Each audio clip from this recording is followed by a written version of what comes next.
అమ్మ గురించి 2 విషయాలు మాత్రమే నేను చెప్పాలనుకుంటున్నాను. ఏంటంటే, నేను ఆమెను ఎప్పుడు పిలిచినా నా నోటితో స్టార్టింగ్ అత్తమ్మ అనే మాట వచ్చేది, కానీ ఫోన్లో మాట్లాడినప్పుడు మాత్రం నేను ఎప్పుడు అమ్మనే పిలిచేవాడిని. అట్లా కదమ్మా, ఇట్లా ఈ విధంగా సమస్యలు ఉన్నాయి, ఈ విధంగా అని చెప్పేసి అట్లా మాట్లాడుతూ చాలా విషయాలు నాతో మాట్లాడేది. సర్వ విషయంలో కానీ పిల్లల విషయంలో కానీ ఏది మాట్లాడినా నేను అమ్మ అని మాత్రమే పిలిచేవాడిని.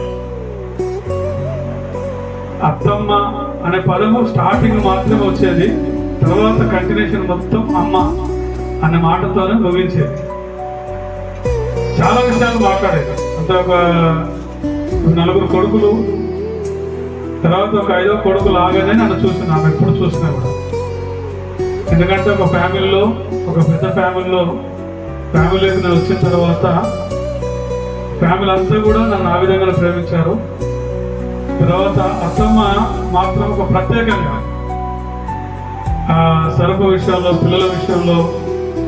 ఒకరోజు మా గ్రేస్కి చిన్న వయసులో పిడుసు వచ్చినప్పుడు ఆమె కానీ మామయ్య కానీ ఎలా ఫీల్ అయ్యేదంటే, ఆమెకి ఏమన్నా అయితే పరిస్థితి ఏంటి అంటే ఒక సొంత బిడ్డ కంటే ఎక్కువగా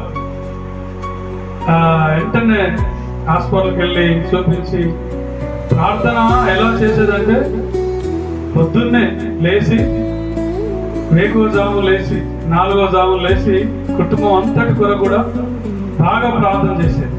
అంటే నాకు తెలిసి కుటుంబంలో మొట్టమొదటి ప్రార్థన పర్వాలైనా చివరి ప్రార్థన పర్వాలైనా ఆమె కావచ్చు. అంటే నాకున్న అనుభవాన్ని బట్టి చెప్తున్నా.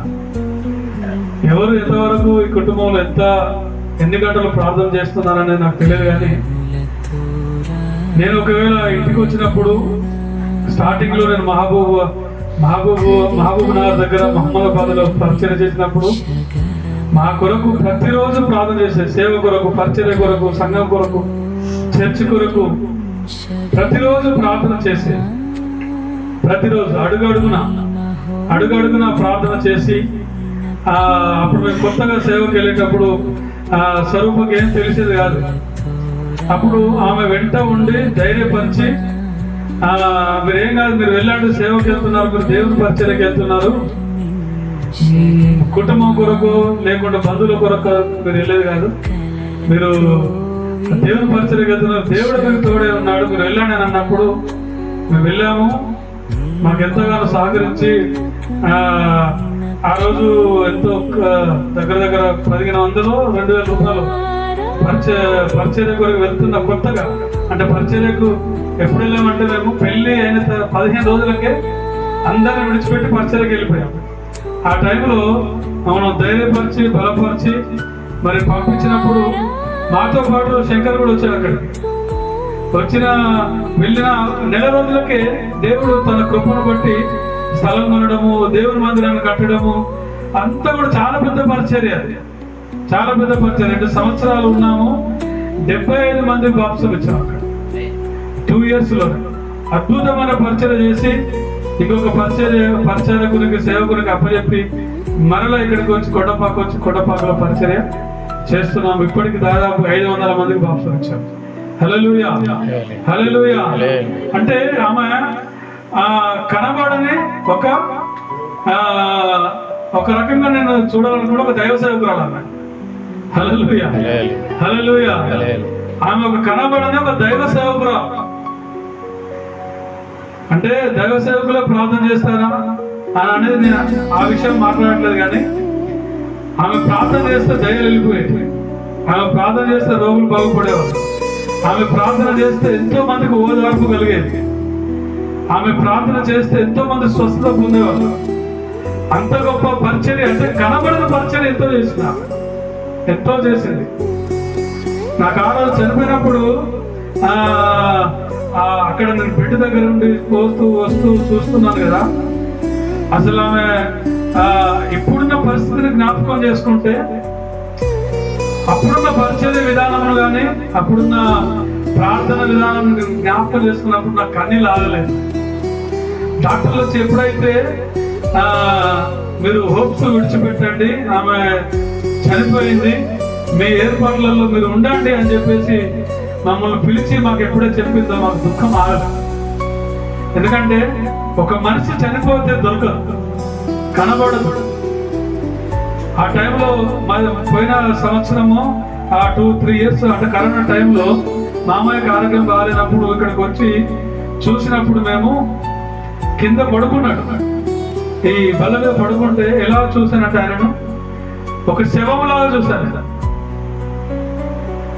దాని వెనకాల ఎంతో ప్రార్థన చేశాను. ఎంతో మంది సంఘస్థులు, విశ్వాసులు, కన్న బిడ్డలు అందరూ ప్రార్థన చేస్తారు.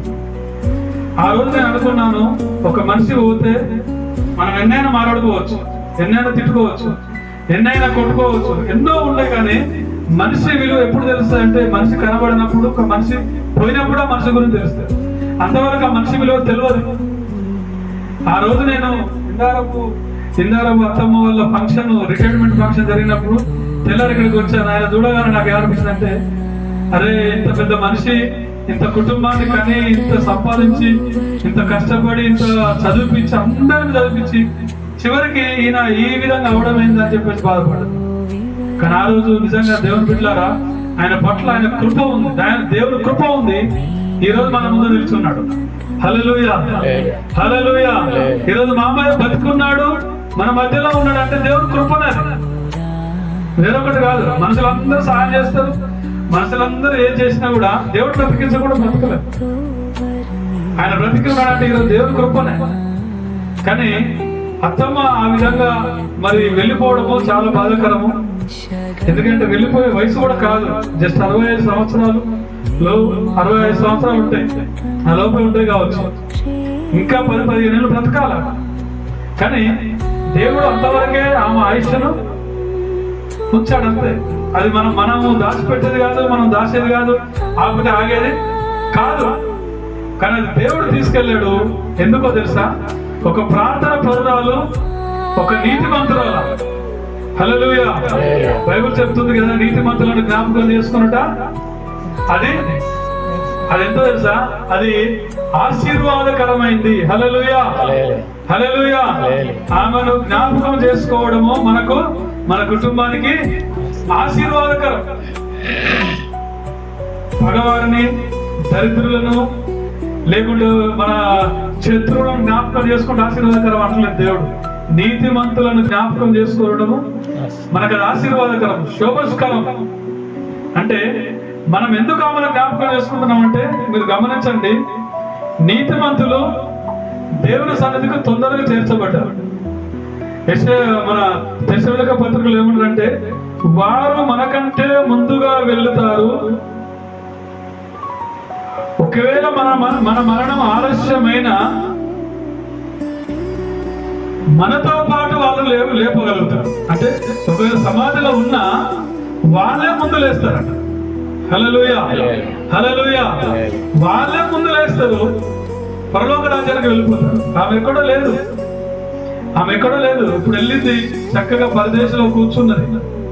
యేసుప్రభు అక్కడే ఉన్నాడు, తర్వాత తల్లి కూడా అక్కడే ఉన్నది. హల్లెలూయా, హల్లెలూయా. మనం మాత్రమే భూమి మీద ఉన్నాం, కానీ మనం ఒక రోజు వెళ్ళవలసిన దినము ఉంది. దాని కొరకు మనం సిద్ధపడాలి. మనము క్షమించుకోవాలి, మనం ఇతరులు క్షమించాలి, మనం సర్దుకోవాలి, మనం తగ్గించుకోవాలి, మన యొక్క విధానాన్ని మార్చుకోవాలి.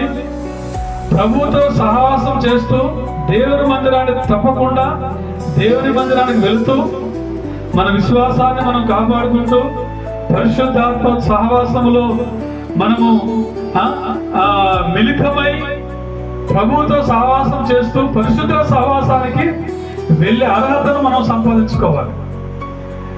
ఆ సంపాదించుకున్నప్పుడే ఆ తల్లిగారితో మనం కలవగలుగుతాం. హల్లెలూయా, హల్లెలూయా.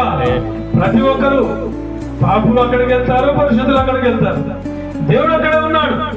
కానీ ఒకరోజు తీర్పు వచ్చిన తర్వాత అక్కడ వేర్పాటు అనేది జరుగుతుంది. పరిశుద్ధులు ఎక్కడికి వెళ్తారు, పాపులకు ఎక్కడికి వెళ్తారు. ఆ తీర్పు దినాన మనల్ని మనము పరలోక రాజ్యంలో దేవునితో సహవాసం చేసే కృపను మనం పొందుకున్నట్లయితే పరిశుద్ధాత్మ దేవుడు గొప్ప కార్యాన్ని మన జీవితంలో చేయగలుగుతాడు. అందుకే మనం ఇక్కడ ఉండగానే, ఈ సహవాసంలోనే, ఈ సంఘంలోనే, ఈ పరిశుద్ధతలోనే, ఈ దేవుని యొక్క కృపలోనే మనము ఎదుగుతూ సాక్షార్థమై మనము నిలబడుటకు దేవుడు మంచి కృపను మనందరికీ దయచేయుగాక. ఈ జీవితం విలువైనది, నరులారా రండని సెలవైనది, దేవుని సెలవైనది.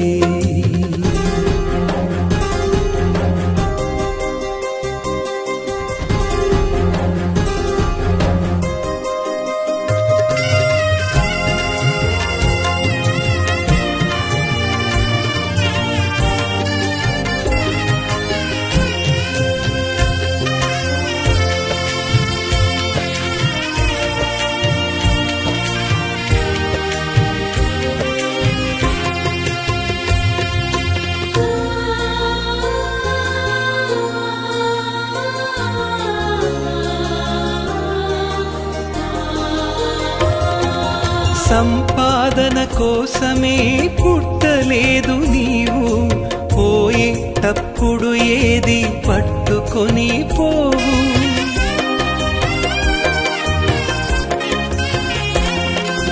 సంపాదన కోసమే పుట్టలేదు నీవు, పోయేటప్పుడు ఏది పట్టుకొని పోవు. పోతున్న వారిని నువ్వు చూచుటలేదా, పోతున్న వారిని నువ్వు చూచుటలేదా. బ్రతికి ఉన్న నీకు వారు పాఠమే కాదా, బ్రతికి ఉన్న నీకు వారు పాఠమే కాదా. ఈ జీవితం విలువైనది, నరులారా రండని సెలవైనది, దేవుని సెలవైనది.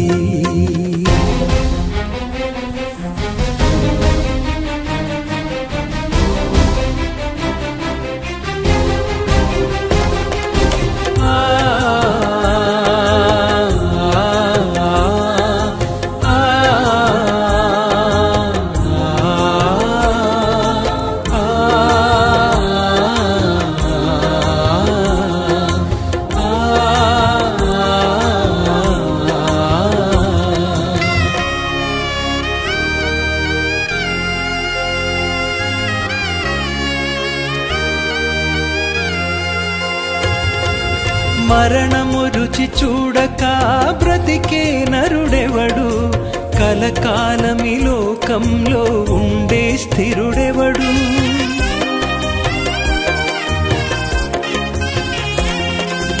మరణము రుచి చూడక బ్రతికే నరుడెవడు, కలకాలమి లోకంలో ఉండే స్థిరుడెవడు.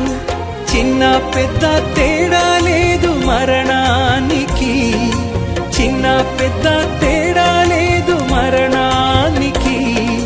కులమతాలు అడ్డం కాదు శ్మశానానికి, కులమతాలు అడ్డం కాదు శ్మశానానికి. ఈ జీవితం విలువైనది, నరులారా రండని సెలవైనది, దేవుని సెలవైనది.